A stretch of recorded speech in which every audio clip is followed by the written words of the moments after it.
My business here it is to take care that I facilitate the Indian entrepreneur, the Indian migrant worker, the Indian workers who want skill, the Indian businessmen who want to run their business and take care of their family. It's my business to help them. The economy will get triggered based on their hard work. आज का budget Bharat के आत्मविश्वास को उजागर करने वाला है और साथ ही दुनिया में एक नया आत्मविश्वास भरने वाला है। आज के बजट में आत्मनिर्भरता का विजन भी है और हर नागरिक, हर वर्ग का समावेश भी है। ഇതാണ് നൂറ്റാണ്ടിന്റെ ബജറ്റെങ്കിൽ ഈ നൂറ്റാണ്ട് എത്ര ഭയാനകമായിരിക്കും. കോവിഡും സാമ്പത്തിക മാന്ദ്യവുമായി തളർത്തിയ ഒരു രാജ്യത്തെ കരകയറ്റാനുള്ള ഒരു വലിയ നീക്കം, പ്രപ്പോസൽ, അതൊക്കെയാണ് ബഡ്ജറ്റിൽ നിന്ന് പ്രതീക്ഷിച്ചത്. മോശം കാലത്തെ അതിജീവിക്കാൻ ഊർജം നൽകുന്ന ബജറ്റ് എന്നാണ് പ്രധാനമന്ത്രി നരേന്ദ്രമോദി പറഞ്ഞത്. ധനമന്ത്രി നിർമ്മല സീതാരാമനും ആ ആത്മവിശ്വാസമുണ്ട്, നമ്മളത് കണ്ടു. എന്നാൽ രാജ്യത്തെ വിൽക്കാനുള്ള പ്രവർത്തനങ്ങളാണ് ഈ ബജറ്റിലാകെ ഉള്ളത് എന്നാണ് പ്രതിപക്ഷ പാർട്ടികളുടെ വിമർശനം. ആരോഗ്യ മേഖലയ്ക്കും കാർഷിക മേഖലയ്ക്കും വലിയ പ്രഖ്യാപനങ്ങളുണ്ടെങ്കിലും ഇവ പര്യാപ്തമായവയല്ല എന്ന് പ്രതിപക്ഷം പറയുന്നു. പൊതുമേഖലാ സ്ഥാപനങ്ങളുടെ ഓഹരി വിൽപ്പനയും സ്വകാര്യവൽക്കരണവും കൂടുതൽ ഊർജിതമാക്കുകയാണ് കേന്ദ്ര സർക്കാർ. ഇതാണ് സ്വാഭാവികമായും ഏറ്റവും ശക്തമായി എതിർക്കപ്പെടുന്നത്. കേരളവും തമിഴ്നാടും അടക്കമുള്ള തെരഞ്ഞെടുപ്പ് നടക്കാനിരിക്കുന്ന സംസ്ഥാനങ്ങൾക്ക് പ്രത്യേകമായി വലിയ തുക പദ്ധതികൾ പ്രഖ്യാപിച്ചിട്ടുണ്ട്. ഹൈവേ വികസനമായും കൊച്ചി മെട്രോയ്ക്കും അതിൻ്റെ ഗുണഫലം കിട്ടുമെന്നാണ് ബജറ്റിൽ ഉള്ളത്. ബജറ്റിൻ്റെ രാഷ്ട്രീയ ചർച്ച നടത്തുകയാണ് നമ്മൾ ഇന്ന് പ്രൈം ഡിബേറ്റിൽ. സ്വാഗതം.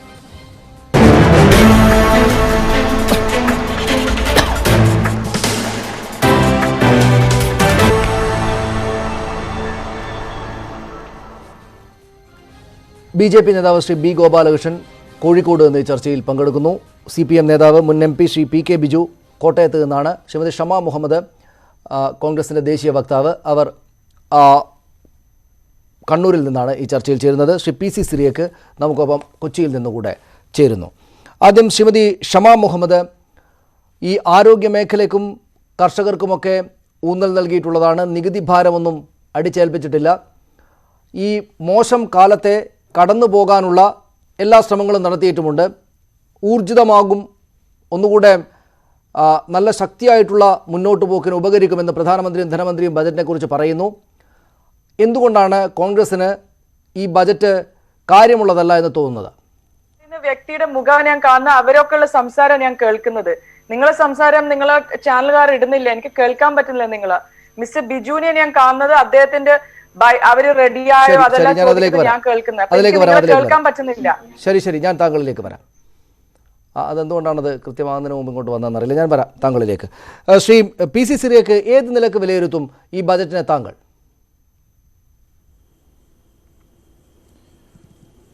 ഈ ബഡ്ജറ്റിനെ വിലയിരുത്തുന്നതിന് മുമ്പ് ഈ ബഡ്ജറ്റ് അവതരിപ്പിച്ചതിൻ്റെ പശ്ചാത്തലം അത് നമ്മളൊന്ന് ചെറുതായിട്ടൊന്ന് അവലോകനം ചെയ്യേണ്ടിയിരിക്കുന്നു. പശ്ചാത്തലം എന്താണ്? അതിൻ്റെ പശ്ചാത്തലം ഒന്ന് കോവിഡിൻ്റെ ആക്രമണം. കഴിഞ്ഞ സാമ്പത്തിക വർഷം ആരംഭം മുതൽക്ക് തന്നെ നമ്മുടെ സമ്പദ് വ്യവസ്ഥ മുഴുവൻ അടച്ചുപൂട്ടേണ്ടി വന്ന ഒരു സ്ഥിതിയായിരുന്നു കോവിഡ് കാരണം. ആരെയും കുറ്റപ്പെടുത്തുന്നില്ല, ആരെയും കുറ്റപ്പെടുത്താൻ നിവൃത്തിയില്ല, സർക്കാരിനെ കുറ്റപ്പെടുത്താൻ നിവൃത്തിയില്ല. പക്ഷേ ഒരുപക്ഷെ ആ ലോക്ക്ഡൗൺ കുറച്ചുകൂടെ ശ്രദ്ധിച്ച് ചിന്തിച്ച് ജനങ്ങൾക്ക് ഈ മൈഗ്രൻ്റ് വർക്കേഴ്സിനൊക്കെ തിരിച്ച് അവരുടെ വീട്ടിലെത്താനുള്ള സംവിധാനങ്ങളൊക്കെ ഒരുക്കിയിട്ട് മാത്രം ചെയ്തിരുന്നെങ്കിൽ എന്നാലോചിച്ച് പോവുകയാണ്. ഏതായാലും അത് കോവിഡിൻ്റെ ഫലമായിട്ട് ഒരുപാട് പേരുടെ ജോലിയും കൂലിയും നഷ്ടപ്പെട്ടു. ജോലിയും കൂലിയും നഷ്ടപ്പെട്ടവർക്ക് അവരുടെ വരുമാനം പോയല്ലോ. വരുമാനം പോയതവരുടെ ദാരിദ്ര്യമായി. അതേ സമയത്ത് ഈ സമയത്ത് തന്നെ ചില പാക്കേജുകളൊക്കെ സർക്കാർ കൊടുത്തിരുന്നു. അതായത് വ്യവസായങ്ങൾക്കും മറ്റും കടം ബാങ്കുകളിൽ നിന്ന് വളരെ എളുപ്പത്തിൽ ലഭ്യമാക്കാൻ വേണ്ടിയുള്ള ചില നിർദ്ദേശങ്ങൾ നല്ല ഉദ്ദേശത്തോടു കൂടി തന്നെ സർക്കാർ കൊടുത്തിരുന്നു. പക്ഷേ വ്യവസായികൾ ഈ ഒരു നികുതി ഇളവും മറ്റ് സൗജന്യങ്ങളും എല്ലാം അനുഭവിച്ചുകൊണ്ട് തന്നെ ആസ്വദിച്ചുകൊണ്ട് തന്നെ പുതിയ ഇൻവെസ്റ്റ്മെൻറ്റിലേക്ക് ഇറങ്ങിയില്ല. പുതിയ ഇൻവെസ്റ്റ്മെൻറ്റ് ഏതായാലും ഡിമാൻഡ് ഉണ്ടാകട്ടെ, ഇപ്പോൾ ഞങ്ങൾ ഇൻവെസ്റ്റ് ചെയ്ത് ഉൽപ്പാദനം വർദ്ധിപ്പിച്ചാൽ അത് വിൽക്കാൻ പറ്റാതെ വരെ ഉൽപ്പന്നങ്ങൾ അതുകൊണ്ട് ഡിമാൻഡ് വരട്ടെ എന്ന് പറഞ്ഞ് കാത്തിരുന്നു. ചുരുക്കത്തിൽ ഇൻവെസ്റ്റ്മെൻറ്റ് നടന്നില്ല. അതേസമയം അവരുടെ കയ്യിൽ പണം കിട്ടി. ആ കിട്ടിയ പണം അവരെന്ത് ചെയ്തു? സ്റ്റോക്ക് മാർക്കറ്റിൽ നിക്ഷേപിച്ചു.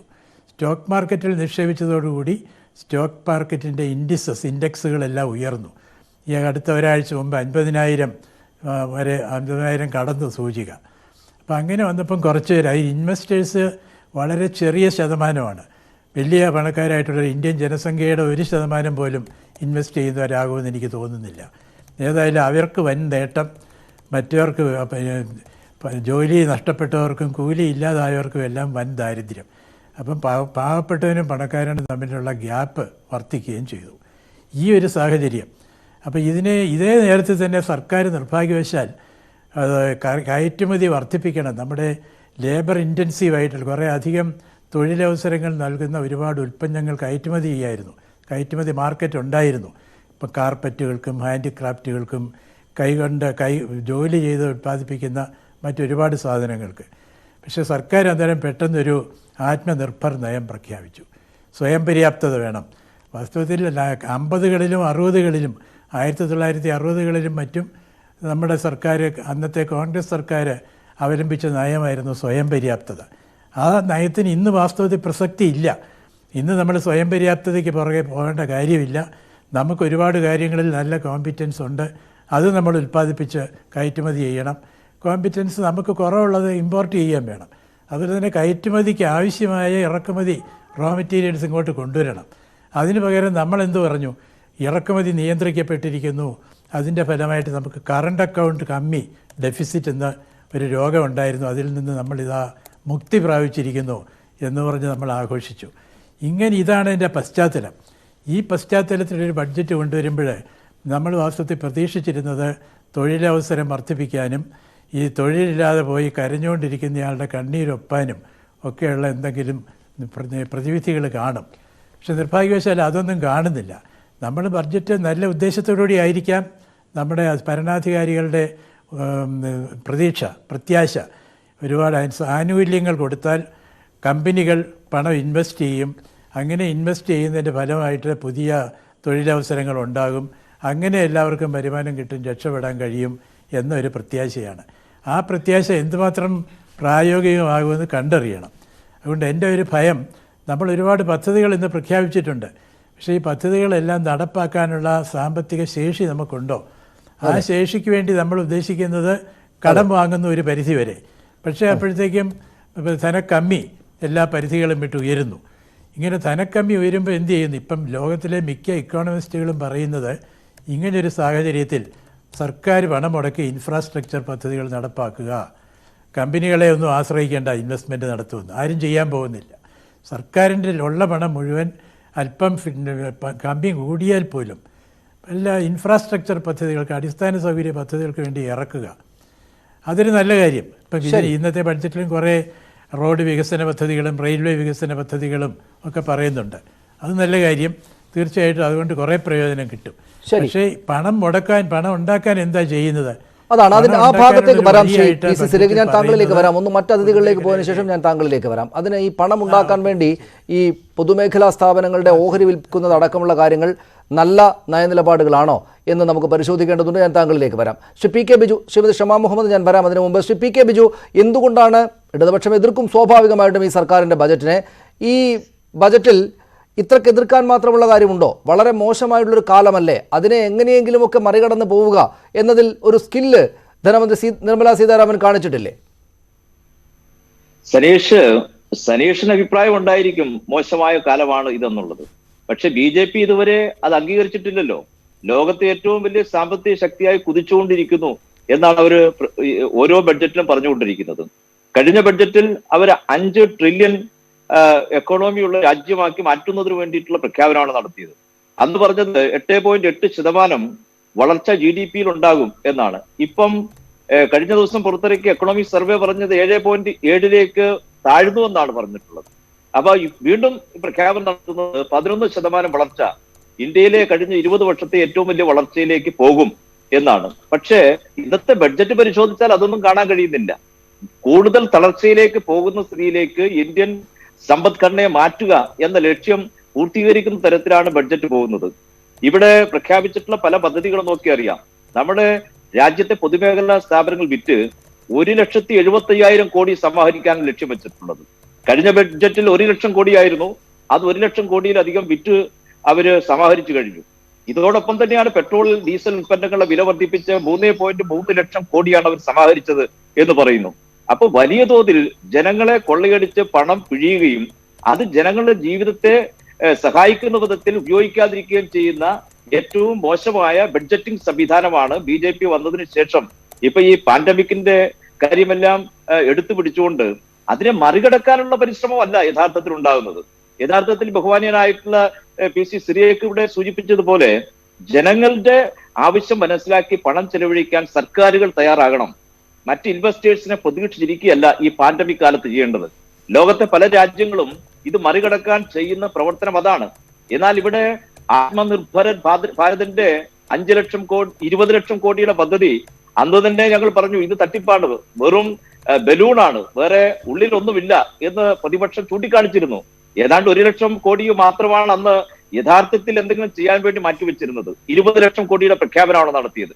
ഇത് അതിനേക്കാൾ വലിയ തട്ടിപ്പ് പ്രഖ്യാപനമാണ്. റെയിൽവേക്ക് ഇപ്പം നേരത്തെ 4 ലക്ഷം കോടി പറഞ്ഞവർ ഇപ്പൊ 2 ലക്ഷം കോടിയിലായി. അത് 1 ലക്ഷം കോടി നിലവിലുള്ള ഒഴിവ് നികത്താനോ റെയിൽവേ മോഡേണൈസ് ചെയ്യാനോ ഉപയോഗിക്കുന്നതിന് വേണ്ടി അല്ല എന്ന് പ്രത്യേകം. ശരി, ഞാൻ തിരിച്ചു വരാം. ശ്രീ PK ബിജു നമ്മോടൊപ്പം ഇപ്പോൾ ശ്രീ B ഗോപാലകൃഷ്ണൻ കൂടെ എത്തിച്ചേർന്നിട്ടുണ്ട്. ശ്രീമതി ഷമ മുഹമ്മദ്, എന്താണ് താങ്കളുടെ വിമർശനം?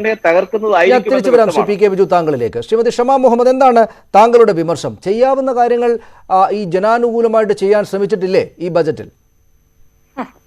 എല്ലാ കൊല്ലവും ഞങ്ങൾ കേൾക്കും എക്സലന്റ് ബഡ്ജറ്റ്, മറ്റേ ബഡ്ജറ്റ്. അഫ്കോഴ്സ് ഒരു കോർപ്പറേറ്റിന് ഇതൊരു എക്സലന്റ് ബഡ്ജറ്റ് ആണ്. പക്ഷെ ഞാൻ ചോദിക്കുന്നു, നമുക്ക് 2015 100 സ്മാർട്ട് സിറ്റീസ് ഇപ്പൊ ഉണ്ടാണല്ലോ. അതൊരു പ്രഖ്യാപനമായിരുന്നുവല്ലോ, ഭയങ്കരമായിട്ടുള്ള. എത്ര സ്മാർട്ട് സിറ്റീസ് വന്നു? ഞാൻ നിങ്ങളോട് തന്നെ ചോദിക്കുന്നു. Zero smart cities. പല കാര്യങ്ങളും പ്രഖ്യാപിക്കും. ഇപ്രാവശ്യം ഈ ബഡ്ജറ്റില് പാവങ്ങൾ ഏറ്റവും അവർക്ക് ദാരിദ്ര്യം അധികമുള്ള അവർക്കൊന്നുമില്ല, കർഷകർക്ക് ഒന്നുമില്ല, മിഡിൽ ക്ലാസ്സിന് ഒന്നുമില്ല. എന്തുകൊണ്ടാന്ന് പറഞ്ഞാൽ മിഡിൽ ക്ലാസ് 35% ടാക്സ് കൊടുത്തത്, അതിന്റെ മേലെ ഇപ്പം ഈ പുതിയ സെസ് വന്നിരിക്കുക. നമുക്കറിയാലോ, പെട്രോളിന്റെ മേലെ 2 റുപ്യ സെസ്സും ഡീസലിന്റെ മേലെ 4 റുപ്യ 1 ലിറ്ററിന് സെസ് എന്ന് പറയുന്ന കാര്യം അവർ ശരിക്കും ചെയ്യേണ്ടതെന്ന് പറഞ്ഞാൽ, ഇപ്പം പെട്രോളിന്റെ oil price per barrel $1 per barrel 51 51 ഇപ്പൊ 90 ഞങ്ങൾ കൊടുക്കുന്നത്, പെട്രോളും ഡീസൽ 80.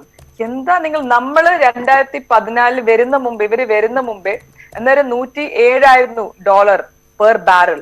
എന്നേരം പെട്രോളിന്റെ പൈസ 71 ഡീസലിന്റെ പൈസ 67 ആയിരുന്നു. ഈ സർക്കാർ അന്നേരം ഞങ്ങള് എക്സൈസ് ഡ്യൂട്ടി പെട്രോളിന് 9 റുപ്യ, ഡീസലിന് 3, അത്ര ആയിരുന്നു നമ്മൾ കൺട്രോൾ ചെയ്ത് വെച്ചതാ. അപ്പം കർഷകർക്കും ഈ ഡീസലിന്റെ പ്രൈസ് കൂടുമ്പോൾ അവർക്കും പ്രശ്നമാണ്.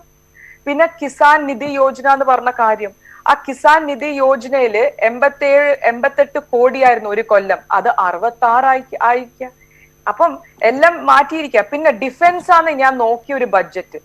ഡിഫൻസ് എന്ന് പറഞ്ഞാൽ പ്രധാനമന്ത്രി പോവും, ഞാൻ ഈ ദിവാലിയില് എന്റെ ജവാൻസിന്റെ ഒക്കെ നിൽക്കും, അവരൊക്കെ ഞാൻ ഭക്ഷണം കഴിക്കും. പക്ഷെ അവരെ ബഡ്ജറ്റ് ഇപ്രാവശ്യം 1% വരെ കൂടിയിട്ടില്ല. അതാണ് ഏറ്റവും വലിയ സങ്കടമായിട്ടുള്ള കാര്യം.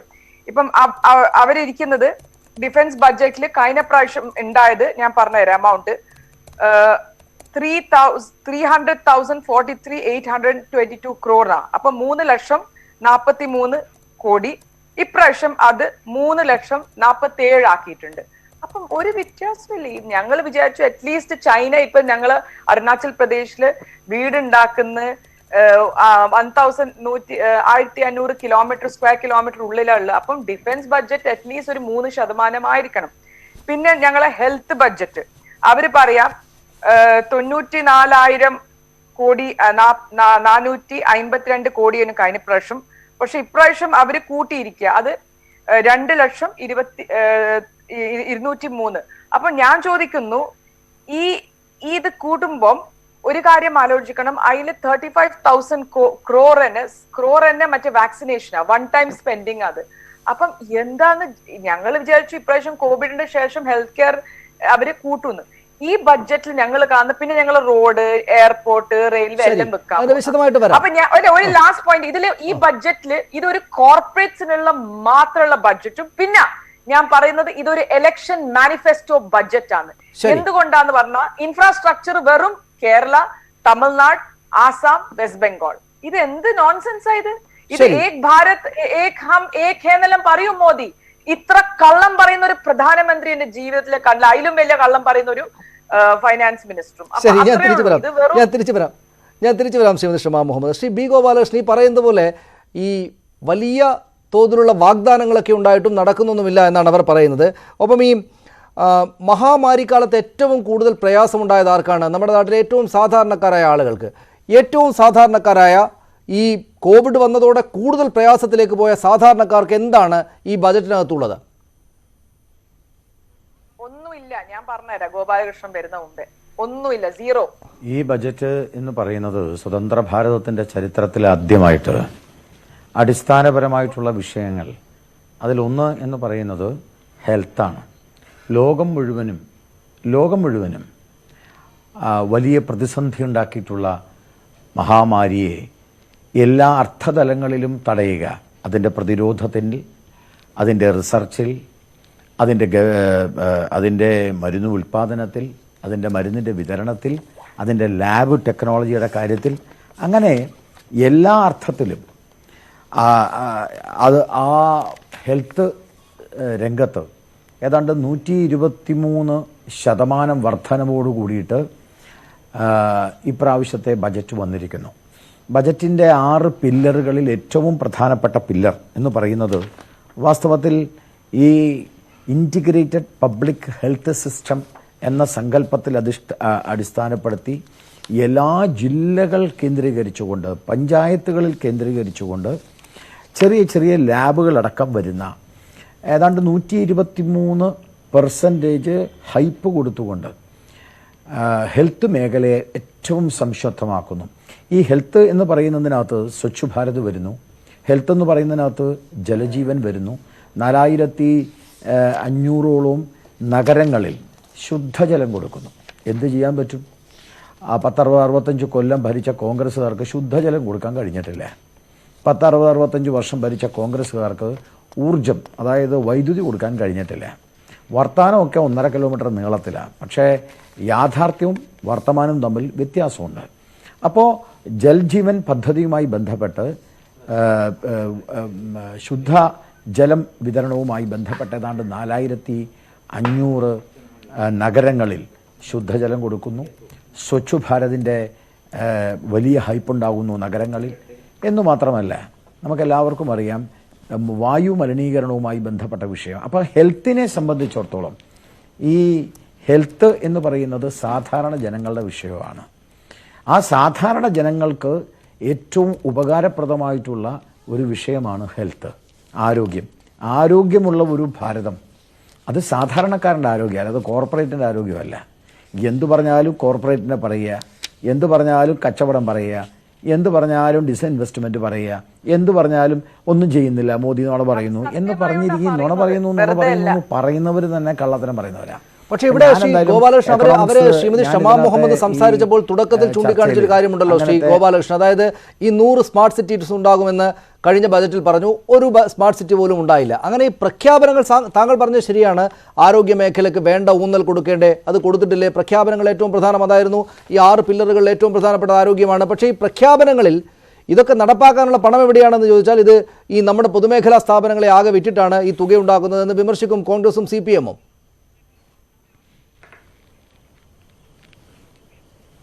അല്ല, അവർ വിമർശിച്ചോട്ടെ, അവർക്ക് വിമർശിക്കാനുള്ള അവകാശമുണ്ടല്ലോ, അതല്ലേ ജനാധിപത്യം. സ്മാർട്ട് സിറ്റികൾ 100 എവിടെ?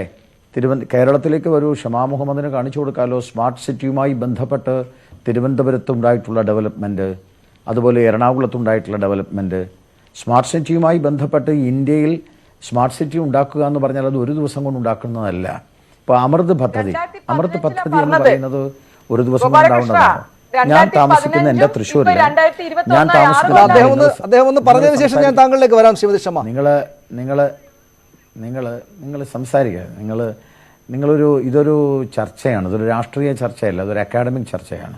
അതിൻ്റെ ഒരു നിലവാരത്തിലേക്ക് ഉയർന്ന് അക്കാഡമിക് ചർച്ച പറയുന്നത് കേട്ട് അതിനൊരു അക്കാഡമിക് ആയിട്ടുള്ള മറുപടി പറയും. വെറുതെ നുണ പറയുന്നു അതല്ല അക്കാഡമിക് ചർച്ച, ഇത് രാഷ്ട്രീയ ചർച്ചയാണ്. അത് മനസ്സിലായിക്കോട്ടെ. ഞങ്ങൾ പാർട്ടിയുടെ പൊളിറ്റിക്കൽ ഞങ്ങള്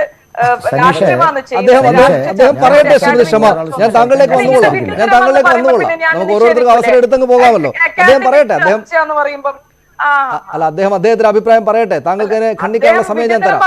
നിഷേധിക്കണല്ലോ, രാഷ്ട്രീയ ചർച്ച അല്ല, അക്കാഡമിക് ചർച്ച. നിങ്ങളിപ്പോ പ്രൊഫസർ ആയോ? കോളേജിന്റെ വൈസ് ചാൻസലർ ആണോ? അല്ല, തുടക്കത്തിലെ അങ്ങനെ പോകില്ല ശ്രീമതി ക്ഷമ. ഞാനൊന്ന് അദ്ദേഹത്തിന് സമയം കൊടുത്ത് അദ്ദേഹം ഒന്ന് വിശദീകരിച്ച് വരട്ടെ. ഞാൻ താങ്കളിലേക്ക് വന്നുകൊള്ളാം. ശ്രീ ഗോപാലകൃഷ്ണൻ തുടരൂ. ഓരോരുത്തർക്കും ഓരോ നിലവാരമുണ്ട്. ആ നിലവാരത്തിനനുസരിച്ചാണ് സംസാരിക്കുക. അല്ല, പോകട്ടെ. നിലവാരം അനുസരിച്ച് ഓരോരുത്തർ പ്രൊഫസറും ആവും, ലെക്ചറും ആവും, ഒക്കെ ആവും. നിലവാരം ഇല്ലാത്ത ആളുകൾ കൂലിത്തൊഴിലാളികളെ പോലെ സംസാരിക്കും. ആരാണ് പ്രൊഫസറാണോ കൂലിത്തൊഴിലാളിയാണോ എന്നൊക്കെ ഓരോരുത്തർ ചിന്തിച്ചാൽ മതി. അല്ല ശ്രീമതി ക്ഷമ ഒന്ന് അദ്ദേഹം സംസാരിക്കട്ടെ. ഇതൊരു ബജറ്റ് അടിസ്ഥാനമാക്കിയുള്ള ചർച്ചയല്ലേ, സ്വാഭാവികമായിട്ടും അദ്ദേഹത്തിന് കണക്കൊക്കെ പറയേണ്ടി വരും. ശ്രീമതി ക്ഷമ അദ്ദേഹം പറയട്ടെ. അതിനുശേഷം ഞാൻ താങ്കളിലേക്ക് വന്നുകൊള്ളാം. അദ്ദേഹത്തിന് സംസാരിക്കാൻ അനുവദിക്കണം. ശ്രീ ഗോപാലകൃഷ്ണൻ തുടരും. ഞാൻ എല്ലാ ചർച്ചയിലും എനിക്ക് വളരെ വിഷമമുണ്ട് പറയാൻ. എല്ലാ ചർച്ചയിലും ഈ ശ്രീമതി ക്ഷമ ഇടയിൽ സംസാരിക്കും. എത്ര നിർത്താൻ പറഞ്ഞാലും നിർത്തില്ല. അത് അവരുടെ സ്വഭാവമാണ്. അതിവിടെയും കാണിക്കുമെന്ന് ഞാൻ പ്രതീക്ഷിച്ചുകൊണ്ട് തന്നെയാണ്. പക്ഷെ ഞാൻ സംസാരിക്കില്ല. ശരി. അപ്പോൾ ഒന്ന്, ആരോഗ്യ മേഖലയാണ് ദ ഫസ്റ്റ് പില്ലർ. ആ ആരോഗ്യ മേഖല എന്ന് പറയുന്നത് സാധാരണക്കാരനുള്ളതാണ്. സാധാരണക്കാരൻ്റെ ആരോഗ്യമാണ് ഇന്ത്യ. അല്ലാതെ ആരോഗ്യ മേഖലയെക്കുറിച്ച് പറയുമ്പോൾ നമുക്ക് കോർപ്പറേറ്റിനെ കുറിച്ച് പറയേണ്ട ആവശ്യമില്ലല്ലോ. അപ്പോൾ ആരോഗ്യ മേഖലയ്ക്ക് കൊടുത്തിട്ടുള്ള അതിശക്തമായിട്ടുള്ള ധന നീക്കിയിരിപ്പ്, അതിശക്തമായിട്ടുള്ള വിഹിതം, അത് ആരോഗ്യ മേഖല എന്ന് പറഞ്ഞാൽ അത് റിസർച്ചിന് കൊടുത്തിരിക്കുന്നു, അത് ഗവേഷണം മാത്രമല്ല, അത് ശുചീകരണത്തിന് കൊടുത്തിരിക്കുന്നു, സ്വച്ഛ് ഭാരതിന് കൊടുത്തിരിക്കുന്നു, അത് ശുദ്ധജലത്തിന് കൊടുത്തിരിക്കുന്നു, അത് വായു മലിനീകരണത്തിന് കൊടുത്തിരിക്കുന്നു. ഞാൻ ഏറ്റവും താഴെത്തട്ടിലൊരു കാര്യം പറഞ്ഞ ഇൻറ്റിഗ്രേറ്റഡ് പബ്ലിക് ഹെൽത്ത് സിസ്റ്റം എല്ലാ ജില്ലകളിലും അതുണ്ടാക്കുന്ന എംപ്ലോയ്മെൻറ്റ് ജനറേഷൻ എന്താണെന്നറിയോ? അതായത് ലാബ് ടെക്നീഷ്യൻസ് ആണത്. ആ ഇൻറ്റിഗ്രേറ്റഡ് പബ്ലിക് ഹെൽത്ത് സിസ്റ്റം എന്ന് പറയുന്ന സങ്കല്പം എല്ലാ പഞ്ചായത്തിലും വരികയാണ്. എല്ലാ പഞ്ചായത്തിലും അത് വന്നാൽ കോവിഡ് മാതിരി ടെസ്റ്റ് നടത്തേണ്ട ആവശ്യമില്ല. നമുക്കറിയാലോ, കോവിഡ് വന്ന സമയത്ത് ഒറ്റ മിനിറ്റ് ഞാൻ തീർക്കാം. കോവിഡ് വന്ന സമയത്ത് അല്ല സനീഷ് ഞാൻ തീർത്തോട്ടെ. കോവിഡ് വന്ന സമയത്ത് ഈ നമ്മുടെ മുഖത്ത് വെക്കുന്ന ഈ പറയുന്ന സാധനം അടക്കമുള്ളതെല്ലാം ടെസ്റ്റിനുള്ള കിറ്റ് അടക്കം ഇറക്കുമതി ചെയ്ത രാജ്യമാണ് ഇന്ത്യ. അതായിരുന്നല്ലോ കോവിഡ് വന്ന കാലം എന്ന് പറയുന്ന 1.5 വർഷം മുമ്പ്. അപ്പോൾ 60 വർഷം ഭരിച്ചവരുടെ ഹെൽത്ത് സിസ്റ്റവും 60 വർഷം ഭരിച്ചവരുടെ ഒക്കെ ഗുണം മനസ്സിലായി. പക്ഷെ ഇന്നെന്താ അവിടെ ശ്രീ ഗോപാലകൃഷ്ണൻ, കോവിഡ് അന്ന് വന്നതല്ലേ ഉള്ളൂ. അപ്പോൾ കോവിഡിനെ നേരിടാനുള്ള കാര്യങ്ങൾ ഇവിടെ സ്വാഭാവികമായിട്ടും ഉണ്ടാവുകയില്ല എന്ന വസ്തുതയല്ലേ. അതിപ്പോൾ നമ്മൾ കോവിഡ് വന്നു, അതിനെ തരണം ചെയ്യാനുള്ളത് അതിനുശേഷം മാത്രമല്ലേ നമുക്ക് അതിന്റെ കാര്യങ്ങളിലേക്ക് കടക്കാനാവുകയുള്ളൂ. അതിലൊക്കെ കോൺഗ്രസ്സുകാരെ കുറ്റപ്പെടുന്നത് ശരിയായിരിക്കുമോ? അങ്ങനെയല്ല സനീഷ്, ഞാൻ പറഞ്ഞു വന്നത് അല്ല കോൺഗ്രസ്സുകാരെ അല്ലാതെ പിന്നെ ഈ നാട്ടിൽ കുറ്റപ്പെടുത്താൻ വേറെ ആരെയും ഉള്ളത്? ഞാൻ ബജറ്റിന്റെ ചർച്ചയിൽ ആരെയും കുറ്റപ്പെടുത്താൻ ആഗ്രഹിക്കുന്നില്ല. 60 വർഷം ഭരിച്ചിട്ടും ശുദ്ധജലമില്ല. 4500 നഗരങ്ങളിൽ ശുദ്ധജലം കൊണ്ടിരുന്നത് ഈ സർക്കാരാ. ശരി. 60-65 വർഷം ഭരിച്ചിട്ടും ഇലക്ട്രിസിറ്റി ഇല്ല ഈ നാട്ടില്. അതിനെ കുറ്റം പറയേണ്ടത് ആരെയാ? നരേന്ദ്രമോദിയാ. ശരി, ഞാൻ താങ്കളിലേക്ക് വന്നുകൊള്ളാം. ഒന്ന് പി കെ ബിജുവിലേക്ക് ഇതിൽ പറയേണ്ട ഒരു മുഖ്യമായിട്ടുള്ള കാര്യം, ഇദ്ദേഹം സംസാരിക്കുന്ന ഒരു വലിയ ബഡ്ജറ്റ് വന്നിരിക്കുകയാണ്. അദ്ദേഹം ഒരു കാര്യം എന്താ പറയാത്ത, കോവിഡ് വരുന്ന മുമ്പേ നമ്മളെ GDP 3.2 ആയിരുന്നു ശതമാനം. 8 ക്വാർട്ടറിലെ ഏറ്റവും ലോവസ്റ്റ്. എന്താ നിങ്ങൾ പറയുന്നത്? കോവിഡ് വന്നതിന്റെ ശേഷമല്ല, അതിന്റെ മുമ്പേ ആണ് ആ GDP. വേൾഡിൽ ഈ സൈഡിൽ ബംഗ്ലാദേശ് അവരെ പാകിസ്ഥാനിനെ കാട്ടി ഏറ്റവും കുറവ് GDP ആണ് നമ്മൾ. എന്നിട്ട് അത് -23 പിന്നെ -7 വിടുന്നത്. നമ്മൾ അൺഎംപ്ലോയ്മെന്റ് 9%. ഇപ്പം ഇൻഫ്ലേഷൻ 11. ഇതുവരെ ഇന്ത്യയുടെ ചരിത്രത്തിൽ ഫിസ്ക്കൽ ഡെഫിസിറ്റ് 9. അല്ല ശ്രീമതി ക്ഷമ, അത് പക്ഷേ ഇത്രയും കാലം 19 കൊല്ലക്കാലം കോൺഗ്രസ് ഭരിച്ചതുകൊണ്ട് കുഴപ്പം കൊണ്ടാണ് വെള്ളം പോലും ശുദ്ധജലം പോലും ഗ്രാമങ്ങളിലേക്ക് എത്തിച്ചു കൊടുക്കാൻ ഇങ്ങനെ പാടുപെടേണ്ടി വന്നതെന്നാണ് അദ്ദേഹം പറയുന്നത്. അല്ല, ഞാൻ അതാ പറയുന്നത്, ഫിസ്ക്കൽ ഡെഫിസിറ്റ് കോൺഗ്രസ് അല്ലല്ലോ കഴിഞ്ഞ ജാനുവരി വരെ ഭരിച്ചത്. കോൺഗ്രസ് കൊടുക്കുമ്പം 8% അതും പഴയ മെത്തഡിൽ. പിന്നെ വേറെ ഈ ഹെൽത്തിന്റെ അദ്ദേഹം പറയും ഇന്റഗ്രേറ്റഡ്. പിന്നെ പറയും റീസെർച്ചിന് ഒരു പൈസയും കൊടുത്തിട്ടില്ല. അതാ പറയുന്ന അവര് വിചാരിച്ചു ഞങ്ങൾ ബഡ്ജറ്റ് വായിച്ചിട്ടില്ല, വന്ന് എന്ത് കള്ളവും പറയാം. റീസേർച്ചിന് സീറോ. കിരൺ മസൂംദാർ ഷോ വന്നിട്ട് പറയാ ടെലിവിഷനിൽ റീസേർച്ചിന്. ഞാൻ വിചാരിച്ചു പ്രധാനമന്ത്രി റീസേർച്ചിന് പൈസ ഇടും, അതിന് ഇട്ടിട്ടില്ല, അതൊരു കള്ളം. ഞാൻ പിന്നെ പറഞ്ഞുതരാം. ടോട്ടൽ എമൗണ്ട് ഇപ്രാവശ്യം ഹെൽത്തിന് കൊടുത്തത് 2,23,846 crore ആണ്. അതിൽ 35,000 ഞാൻ പറഞ്ഞു വാക്സിനേഷൻ. പിന്നെ ഫൈനാൻസ് ഗ്രാൻഡ് കമ്മീഷന്റെ എമൗണ്ട് ആണ് 49,214 crore. 49,000 കോടി ഗ്രാൻഡ് കമ്മീഷൻ കൊടുക്കുന്ന, അത് അവരത് പൈസ അല്ല. അപ്പൊ എന്നിട്ട് എല്ലാം അഡ്ജസ്റ്റ് ചെയ്തിട്ട് പറയും ഞങ്ങൾ വിചാരിച്ചു ഹെൽത്തിന് അറ്റ്ലീസ്റ്റ് ഇതിൽ അധികം ഉണ്ടാവും. ഇദ്ദേഹം എന്താ പറയുന്നത്, ഒരു ഇന്റഗ്രേറ്റഡ് കമ്മീഷൻ, ഇന്റഗ്രേറ്റഡ് ഗ്രാൻഡ്, എന്തെല്ലോ പറയാ. പഠിച്ചിട്ട് വരണം. ഒരു അങ്ങനെ പറയരുത്. അതായത് ആ ചർച്ചകളിൽ അദ്ദേഹം പ്രധാനപ്പെട്ട കാര്യമാണ് പറയുന്നത്. അദ്ദേഹം റിപ്പോർട്ട് ചെയ്യുകയാണ്. ഞാൻ താങ്കളിലേക്ക് വരാം. Shri P K Biju, Shri P C സിറിയക, ഞാൻ രണ്ടുപേരിലേക്കുമാണ് വരിക. ഒരു ചെറിയ ഇടവേള ആവശ്യമായിട്ടുണ്ട്. അതിനുശേഷം ശ്രീ പി സി സിറിയക, ഇവിടെ ഈ രാഷ്ട്രീയമായിട്ടുള്ള ചർച്ചകൾ സ്വാഭാവികമായിട്ടും ആ വഴിക്ക് നടക്കും. അതിന് ഈ ഏറ്റവും കൂടുതൽ എതിർക്കപ്പെടുന്ന കാര്യം ഈ പൊതുമേഖലാ സ്ഥാപനങ്ങളുടെ ഓഹരി വിൽപ്പനയാണല്ലോ. അത് അതിശക്തമായിട്ട് നേരത്തെ തന്നെ എതിർക്കപ്പെട്ടതാണ്. പക്ഷേ വളരെ ആത്മാഭിമാനത്തോടെയാണ്, വലിയ സന്തോഷത്തോടെയാണ് ധനമന്ത്രി അക്കാര്യം ബജറ്റിൻ്റെ ഭാഗമായിട്ട് നാട്ടുകാർക്ക് മുമ്പാകെ അവതരിപ്പിച്ചത്. ഇതല്ലാതെ മറ്റൊരു മാർഗം യഥാർത്ഥത്തിൽ ഈ ധനസമാഹരണത്തിന്, താങ്കളടക്കം നേരത്തെ എല്ലാവരും ചോദിക്കുന്നൊരു ചോദ്യം, ഈ പദ്ധതികൾ പ്രഖ്യാപിക്കുന്നു, ധനം എങ്ങനെ സമാഹരിക്കും? നികുതിയൊന്നും നമ്മൾ പ്രത്യേകമായിട്ട് ഏർപ്പെടുത്തിയിട്ടുമില്ല. അപ്പോൾ സ്വാഭാവികമായിട്ടും ഇത് ഒരു തെറ്റായ കാര്യമാണോ? ഇത് തുടരുന്നത് ഇത്ര വലിയ വിമർശനത്തിന് കാരണമാകേണ്ടുന്ന കാര്യമാണോ?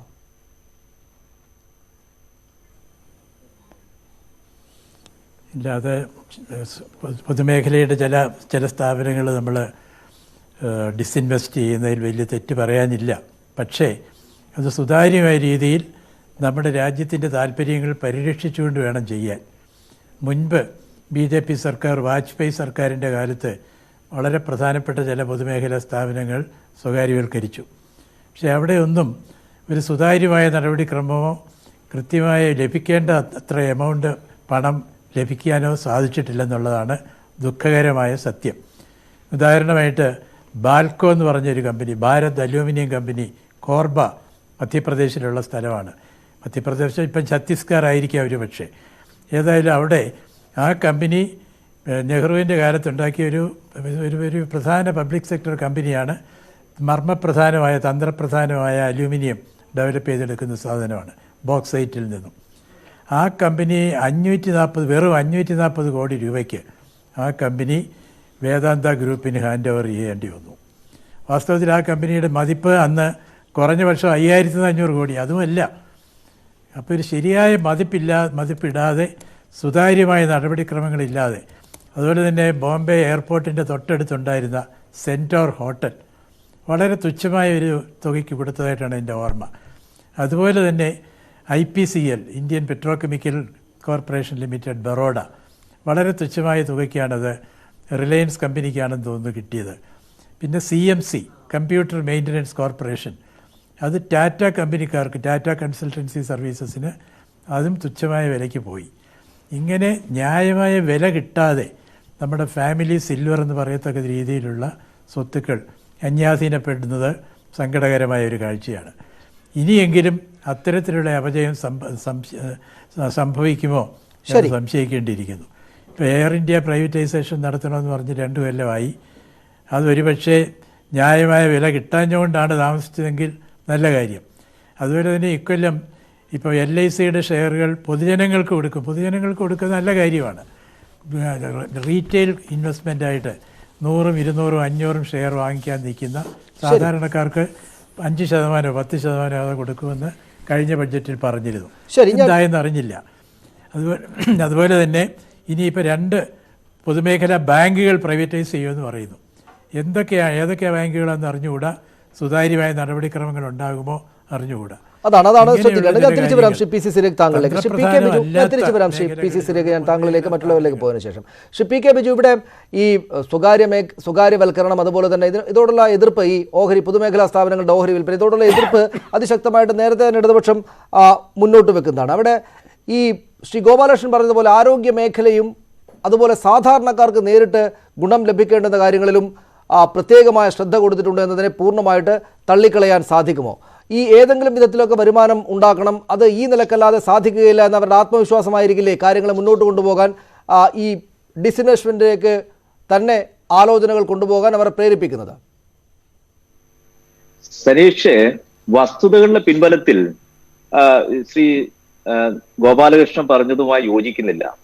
കാരണം 2014 ആദ്യ മോദി സർക്കാർ അധികാരത്തിൽ വന്നപ്പോ അദ്ദേഹത്തിന്റെ പ്രസംഗം ശ്രീ സനീഷും ഓർക്കുന്നുണ്ടായിരിക്കും. അദ്ദേഹം പറഞ്ഞത് രാജ്യത്തെ ആരോഗ്യ മേഖലയെ വലിയ തോതിൽ മാറ്റം വരുത്തുന്നതിന് വേണ്ടി ഞങ്ങൾ തുടങ്ങും, ആരോഗ്യമുള്ള സമൂഹത്തിന് വികസനം ഉണ്ടാക്കാൻ കഴിയുമെന്നുള്ള പ്രഖ്യാപനമാണ് ശ്രീ നരേന്ദ്രമോദി നടത്തിയത്. പക്ഷെ അതിനുശേഷം ഇപ്പൊ 6 വർഷം കഴിഞ്ഞു, സ്ക്വയർ 1-ൽ നിൽക്കുകയാണ്. ഈ സാമ്പത്തിക സർവേ റിപ്പോർട്ട് വെച്ചുകൊണ്ട് വി ഷേപ്പിലുള്ള ഒരു വളർച്ച ഉണ്ടാകും എന്നാണ് നമ്മുടെ ബഹുമാനിയായ നമ്മുടെ ധനകാര്യമന്ത്രി പറഞ്ഞത്. അപ്പൊ യഥാർത്ഥത്തിൽ വി ഷേപ്പിലുള്ള ഒരു വികസനം ഉണ്ടാക്കുന്നതിന് വേണ്ടി നിലവിലുള്ള ഈ തകർച്ച മറികടന്ന് മുന്നേറണമെങ്കിൽ അതിന് സാധുതയായിട്ടുള്ള ഒരു ബഡ്ജറ്റ് വിഷൻ അല്ല ഇവിടെ അവതരിപ്പിച്ചിട്ടുള്ളത്. ശ്രീ ഗോപാലകൃഷ്ണൻ പറയുന്നത് പോലെ എല്ലാവർക്കും ജലം കൊടുക്കും. അത് കഴിഞ്ഞ ബഡ്ജറ്റിലും ഇവരുടെ പ്രധാനപ്പെട്ട ഒരു വാഗ്ദാനമായിരുന്നു ജലജീവൻ മിഷൻ. അത് സംസ്ഥാനങ്ങളാണ് അത് പകുതി എടുക്കുന്നത്, ബാക്കി പകുതിയാണ് കേന്ദ്രം കൊടുക്കുന്നത്. അതിന്റെ റൂട്ട് മാപ്പ് പോലും ഇതുവരെ ആയിട്ടില്ല. യഥാർത്ഥത്തിൽ ഈ വലിയ പാൻഡമിക് ഉണ്ടാകുന്ന സന്ദർഭത്തിൽ ഒരു കേന്ദ്ര സർക്കാർ എടുക്കേണ്ട സമീപനമല്ല ഇക്കാര്യത്തിൽ സ്വീകരിച്ചിട്ടുള്ളത്. ആ വിമർശനമാണ് ഞങ്ങൾ പറഞ്ഞത്. വിവിധ രാജ്യങ്ങൾ ഈ പ്രതിസന്ധി മറികടക്കുന്നതിന് വേണ്ടി വാക്സിൻ നിർമ്മാണം നടത്തുന്ന സന്ദർഭത്തിൽ നമ്മൾ പാട്ടകൊട്ടിയും ടോർച്ചടിച്ചും ഏതാണ്ട് 1 വർഷക്കാലം കളഞ്ഞു. ഇപ്പോ റിസർച്ചിന് വേണ്ടി ഞങ്ങൾ മാറ്റിവെക്കുന്നു എന്ന് പറഞ്ഞാൽ എങ്ങനെ വിശ്വസിക്കാനാണ്? രാജ്യങ്ങൾ കണ്ടുപിടിച്ച് നിർമ്മിച്ച വാക്സിൻ ഇവിടെ കൊണ്ടുപോയി നിർമ്മിക്കുകയും അതിനു മുമ്പിൽ നാരങ്ങ വെക്കുകയും അല്ലെങ്കിൽ പൂജ നടത്തുകയും ചെയ്തുകൊണ്ട് അത് നമ്മുടേതായി മാറുന്നില്ലല്ലോ. യഥാർത്ഥത്തിൽ ചൈന കഴിഞ്ഞാൽ ഏറ്റവും കൂടുതൽ ജനസംഖ്യയുള്ള രാജ്യമാണ്. ആ ഉത്തരവാദിത്വത്തോടെ പ്രവർത്തിക്കേണ്ടുന്ന കേന്ദ്ര സർക്കാർ ആ പ്രവർത്തനം നടത്തിയില്ല. ഇവിടെ പറഞ്ഞ പല കാര്യങ്ങളും മുമ്പ് പറഞ്ഞത് ആവർത്തിക്കുക എന്നതിനപ്പുറത്തേക്ക് പുതിയതൊന്നുമില്ല. ഇപ്പൊ കഴിഞ്ഞ വർഷത്തെ ഹെൽത്ത് ബഡ്ജറ്റ് നോക്കൂ, 74,600 കോടിയാണ് അന്ന് ഹെൽത്തിന് വേണ്ടി മാറ്റിവെച്ചിരുന്നത്. അതിൽ അവസാനം നോക്കുമ്പോൾ 8,000 കോടി ചെലവഴിച്ചിട്ടേ ഇല്ല. അപ്പൊ അതിൽ നിന്നും ഏതാണ്ട് നേരിയ വർധനവ് മാത്രമേ യഥാർത്ഥത്തിൽ ഹെൽത്ത് മേഖലയിലുള്ളൂ. എന്നാൽ ഈ 34,500 കോടി രൂപ വാക്സിനേഷന് വേണ്ടി മാറ്റിവെക്കുന്നു എന്ന് പറഞ്ഞ ഗവൺമെന്റ് എന്തുകൊണ്ടാണ് ഇന്ത്യയിലെ എല്ലാ ജനങ്ങൾക്കും ഇത് സൗജന്യമായി ലഭ്യമാക്കാൻ കേരളത്തിലെ പോലെ ഞങ്ങൾ നടപടി സ്വീകരിക്കും എന്ന് പറയാതിരുന്നത്? അപ്പൊ യഥാർത്ഥത്തിൽ ഗവൺമെന്റ് അക്കാര്യത്തിലും ഒരു കള്ളക്കളി തുടരുകയാണ്. ജനങ്ങൾക്ക് ഈ പ്രതിസന്ധി മറികടക്കണമെങ്കിൽ അവർക്ക് രാജ്യത്തെ FCI ഗോഡൌണിലിരിക്കുന്ന അരി കുറഞ്ഞ വിലയിൽ അവർക്ക് എത്തിക്കാൻ കഴിയണം. പട്ടിണി സൂചികയിൽ നമ്മുടെ രാജ്യം ക്രമാതീതമായി പുറകോട്ട് പോവുകയാണ്. അതോടൊപ്പം നമ്മുടെ രാജ്യത്തെ ആരോഗ്യ മേഖലയിലുള്ള പ്രതിസന്ധി അത് അമേരിക്കൻ മോഡൽ ഇൻഷുറൻസ് കമ്പനി ഏൽപ്പിക്കുന്നതിന് വേണ്ടിയിട്ടുള്ള ഒരു ഹെൽത്ത് പദ്ധതിക്കാണ് കഴിഞ്ഞ ബഡ്ജറ്റിൽ ശ്രീ നരേന്ദ്രമോദി ഗവൺമെന്റ് നേതൃത്വം നൽകിയതെങ്കിൽ ആ ഹെൽത്ത് സെക്ടറിൽ അത് വർദ്ധിപ്പിക്കുന്നതിന് വേണ്ടിയാണ്. ഇന്ന് ഇൻഷുറൻസ് മേഖല വലിയ തോതിൽ സ്വകാര്യവൽക്കരിക്കാൻ 49% മാത്രമേ ഉള്ളൂ. ബാക്കി 51% ഗവൺമെന്റിന്റെ കയ്യിലാണ് എന്ന് പറഞ്ഞവർ ഇത് 74% FDIക്ക് ആ മേഖല കൊടുക്കുകയാണ്. ഇത് വലിയ തോതിലുള്ള ചികിത്സ ജനങ്ങൾക്ക് കിട്ടാത്ത സാഹചര്യം ഭാവിയിൽ സൃഷ്ടിക്കാൻ പോകും. അമേരിക്കയെ പോലെ ചികിത്സ കിട്ടാതെ ആളുകൾ മരിക്കുന്ന സ്ഥിതിയിലേക്ക് ഇന്ത്യയെ കൊണ്ട് എത്തിക്കാനാണ് BJP ഗവൺമെന്റ് ഈ നയം പരസ്യപ്പെടുത്തുന്നതിലൂടെ ഇപ്പോൾ ലക്ഷ്യം വെക്കുന്നത്. ആ നിലക്ക് ശ്രീ ഗോപാലകൃഷ്ണൻ സാധാരണക്കാർക്ക് പൊതുജനത്തിന് വലിയ ഗുണം ലഭിക്കുന്ന കാര്യങ്ങളാണ് തങ്ങൾ ചെയ്യുന്നത്, ഈ ബജറ്റിൽ അതാണ് ഉള്ളത് എന്ന് പറയുമ്പോൾ ഒരുപക്ഷെ അദ്ദേഹം സൂചിപ്പിച്ച വാക്സിൻ എല്ലാവർക്കും സൗജന്യമായിട്ട് ലഭിക്കും എന്ന ഒരു പദ്ധതിയോ അതിനുള്ള പ്രഖ്യാപനമോ ഉണ്ടായിരുന്നെങ്കിൽ അത് നേർക്കുനേർ കാര്യങ്ങളിലേക്ക് എത്രക്ക് ഗൗരവത്തോടെയാണ് BJP സർക്കാർ കാര്യങ്ങളെ കാണുന്നത്, ജനാനുകൂലമായിട്ട് ഈ ഘട്ടത്തിൽ വേണ്ട ഏറ്റവും പ്രധാനപ്പെട്ട പ്രഖ്യാപനം നടത്തിയെന്ന് പറയാമായിരുന്നു. ഒപ്പം ഈ തൊഴിലില്ലായ്മ, ഈ കോവിഡിന് മുമ്പ് തന്നെയും തൊഴിലില്ലായ്മ രാജ്യത്ത് ഒരു പ്രധാനപ്പെട്ട പ്രശ്നമാണ്. കോവിഡ് വന്നതോടെ അത് വലിയ തോതിൽ രൂക്ഷമായി. അതിനെ നേരിട്ട് അഭിസംബോധന ചെയ്യുന്ന കാര്യങ്ങളുണ്ടോ ശ്രീ ഗോപാലകൃഷ്ണൻ ഇതിനകത്ത്? അതായത് ആത്യന്തികമായിട്ട് പണിയില്ലാതെ അവർ ജോലി ചെയ്ത് ജീവിച്ചിരുന്ന സംസ്ഥാനങ്ങളിൽ നിന്ന് പല ഇടങ്ങളിലേക്ക് ചിതറിത്തെറിച്ച് പോകേണ്ടി വന്ന ഇന്ത്യയിലെ മഹാഭൂരിപക്ഷം സാധാരണ ജനങ്ങൾക്കും അവർക്ക് തൊഴിൽ തിരിച്ചു നൽകാനുള്ള പദ്ധതികൾ യഥാർത്ഥത്തിൽ വന്നുവോ?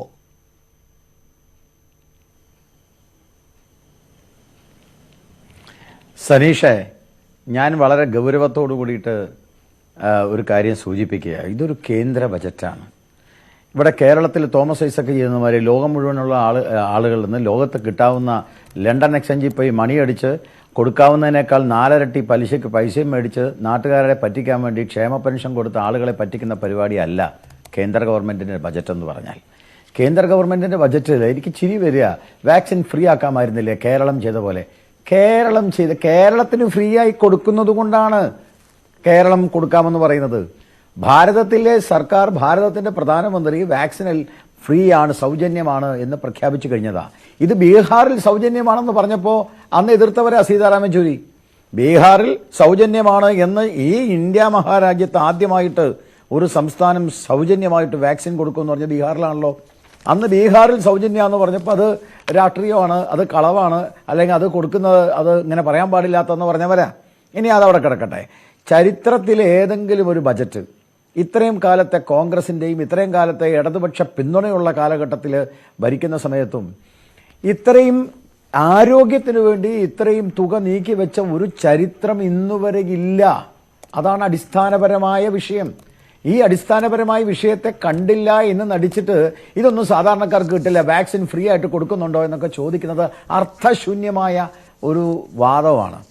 ഇതിനൊന്നും മറുപടി പറയാൻ പറ്റില്ല. ഒന്ന്. രണ്ടാമത്തെ കാര്യം, അതിന് മറുപടി ഒന്നേ ഉള്ളൂ. ഇന്ത്യയുടെ ചരിത്രത്തിൽ ആദ്യമായിട്ടാണ് ഇത്രയേറെ ഹെൽത്തിന് വേണ്ടി, അതിൽ റിസർച്ചിന് 50,000 കോടി, അതിനകത്ത് ഓരോ വിഷയം ഞാൻ പറഞ്ഞല്ലോ, ഞാനിപ്പോൾ പറഞ്ഞത് തന്നെ വീണ്ടും വീണ്ടും പറയുന്നത് ശരിയല്ലാത്തത് കൊണ്ട് ഞാനത് ഒഴിവാക്കുകയാണ്.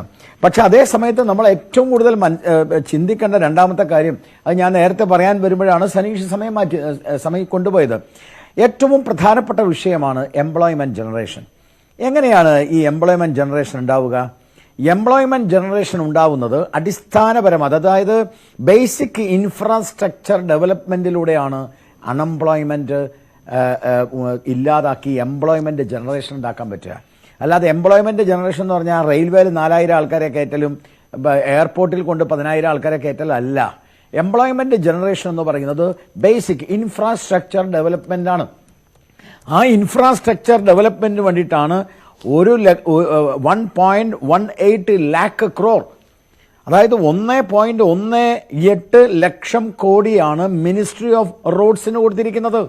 അതുപോലെ 1.10 lakh crore allocate for the railway. ഈ രണ്ടെണ്ണം വരുന്ന സമയത്ത് 1.18 ലക്ഷം കോടി രൂപ. അതിനകത്താണ് ഇവിടെ 65,000 കോടി കേരളത്തിന് വന്നിരിക്കുന്നത് നാഷണൽ ഹൈവേയുമായി ബന്ധപ്പെട്ടിട്ട്. അപ്പൊ അത്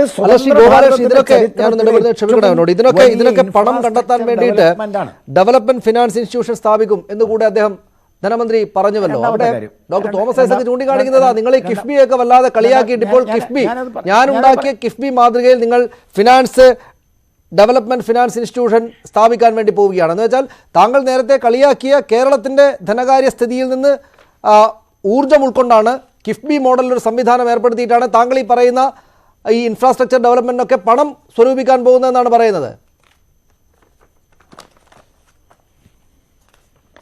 അത് പറയുന്നതിൻ്റെ വിവരമില്ലായ്മയോ അല്ലെങ്കിൽ വെറുതെ കണ്ണടച്ച് നമ്മളെപ്പോലെ ഈ എന്താ പറയുക പല ആൾക്കാരെയും പറ്റിക്കാനുള്ള പരിപാടിയാണ്.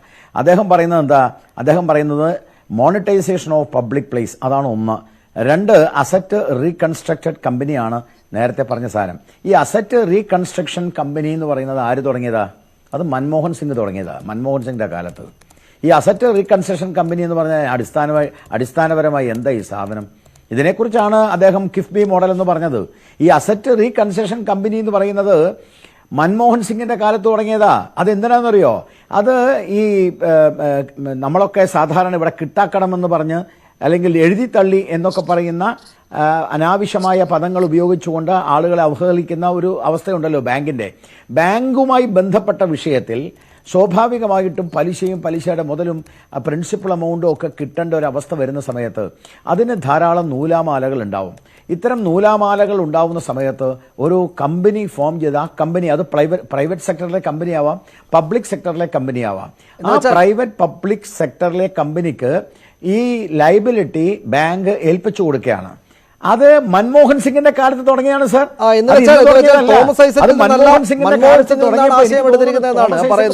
ഷമാ മുഹമ്മദിന് സന്തോഷമാകുന്ന കാര്യമാണത്. എന്ന് വെച്ചാൽ മൻമോഹൻ സിംഗ് തോമസ് ഐസക്കിൽ നിന്നല്ല, മൻമോഹൻ സിംഗ് നിന്നാണ് ആശയം എടുത്തിരിക്കുന്നത്. അത് മാത്രമല്ല ഈ മൻമോഹൻ സിംഗ് ഈ പറഞ്ഞ അസറ്റ് റീകൺസ്ട്രക്ഷൻ കമ്പനി കൊണ്ടുവരുന്ന സമയത്ത് ഇടതുപക്ഷം പിന്തുണയുണ്ട്. ആ ഇടതുപക്ഷത്തിന്റെ പിന്തുണയില്ല. ഒരുപക്ഷെ തോമസ് ഐസക് പോയിട്ട് ലോകം മുഴുവൻ അടിച്ചു മാറ്റാൻ കടം മേടിക്കാൻ വേണ്ടി കിഫ്ബിയെ മാലുമ അന്ന് പറഞ്ഞു കൊടുത്തിട്ടുണ്ടാവും മൻമോഹൻ സിംഗിനടുത്ത്. എനിക്കറിയില്ല. അല്ല, എന്തായാലും പറഞ്ഞു കൊടുത്തെങ്കിലും തോമസ് ഐസക്കിനാണ് ക്രെഡിറ്റ്. ഇനി അല്ല, തോമസ് ഐസക് അല്ല മൻമോഹൻ സിംഗ് ആണ് ആദ്യം കൊണ്ടുവന്നെങ്കിൽ മൻമോഹൻ സിംഗിനാണ് അതിന്റെ ക്രെഡിറ്റ്. എന്തായാലും ഈ പറയുന്ന ക്രെഡിറ്റ് ആർക്കായാലും ബി.ജെ.പി. അത് ഇങ്ങോട്ട് ആശയം വാങ്ങിച്ചിട്ടുണ്ട്. അത് നല്ലതിനാണെങ്കിൽ നല്ലതിന്. ഇത് നിലവിലുള്ളതാ. ശരി ശരി ശരി അത് ഞാൻ തിരിച്ചു വരാം. അല്ലല്ലോ സനീഷ്, ഇത് നിലവിലുള്ള ആശയാണെന്ന്. ഇത് നിലവിലുള്ളതാണ്. ശരി ശരി, അങ്ങനെ ഒരു അവകാശമാണ് പി കെ ബിജു ഇവിടെ തോമസ് ഐസക് നേരത്തെ ഉയർത്തിയിട്ടുണ്ട്. അത് പക്ഷേ അതായത് പുതിയ കാലത്ത് പുതിയ സംവിധാനങ്ങളും സംഗതികളും ഒക്കെ വേണം. അതിന് നല്ല കൊള്ളാവുന്ന ഒരു ആശയത്തെ ഇങ്ങോട്ട് എടുത്തു ധനമന്ത്രി നിർമ്മല സീതാരാമനും ഈ കേന്ദ്ര സർക്കാരും എന്നല്ലേ ശ്രീ പി കെ ബിജു കാണേണ്ടത്. അത് എന്റെ ആശയം എടുത്താണെന്ന് ഇതാ കേന്ദ്ര സർക്കാർ കാര്യങ്ങൾ നടപ്പാക്കുന്നത് തോമസ് ഐസക് പറയുമ്പോൾ ഒരല്പം കടന്നു പോകില്ലേ? അത് സനീഷ് ഇവിടെ കാണേണ്ടത് ഇന്ന് സാമ്പത്തിക അധികാരം സാമ്പത്തിക അധികാരം മുഴുവൻ കേന്ദ്ര സർക്കാരിൽ നിക്ഷിപ്തമാണ്. GST വന്നതോടുകൂടി സംസ്ഥാനങ്ങൾക്ക് ഒരു നികുതി പിരിക്കാനോ നികുതി ഏർപ്പെടുത്താനുള്ള അവകാശമില്ല. അത് മുഴുവൻ കേന്ദ്രം സമാഹരിക്കുന്നു. ആ സമാഹരിക്കുന്ന പണം രാജ്യത്തെ ജനങ്ങൾക്ക് വേണ്ടി ചെലവഴിക്കുന്നുണ്ടോ എന്നതാണ് ഏറ്റവും പ്രധാനം. അത് ചെലവഴിക്കുന്നില്ല എന്നതാണ് ഞങ്ങൾ ഉയർത്തുന്ന വിമർശനം. ശ്രീ ഗോപാലകൃഷ്ണനോട് പറഞ്ഞു റോഡിനും റെയിൽവേക്കും വേണ്ടി പണം മാറ്റിവെച്ചു. യഥാർത്ഥത്തിൽ സുഹൃത്തെ അതെല്ലാം വായ്പയാണ്. 65,000 കോടി രൂപയുടെ വായ്പയാണ്, തിരിച്ചടയ്ക്കണം. അതിനാണ് പാലിയേക്കര പോലെ ടോള് വെച്ച് പിരിച്ചുകൊണ്ടിരിക്കുന്നത്. അങ്ങനെ പിരിച്ച് ആ പണം ഈടാക്കുന്ന ഒരു പദ്ധതിയെ കുറിച്ചാണ് 65,000 കോടി മുൻപ് പ്രഖ്യാപിച്ചൊരു പദ്ധതിയുടെ തുടർച്ചയായിട്ടുള്ള പണം മാറ്റിവെക്കലിനെയാണ് ഗോപാലകൃഷ്ണൻ ഇവിടെ വലിയ തോതിൽ പണം ചിലവഴിച്ചായിട്ട് അവതരിപ്പിക്കുന്നത്. പിന്നെ ഗോപാലകൃഷ്ണൻ ഇവിടെ പറഞ്ഞൊരു കാര്യം, തൊഴിൽ ഇല്ലായ്മ ഇല്ലാതാക്കുന്നതിന് വേണ്ടി പൊതുമേഖലാ സ്ഥാപനങ്ങൾ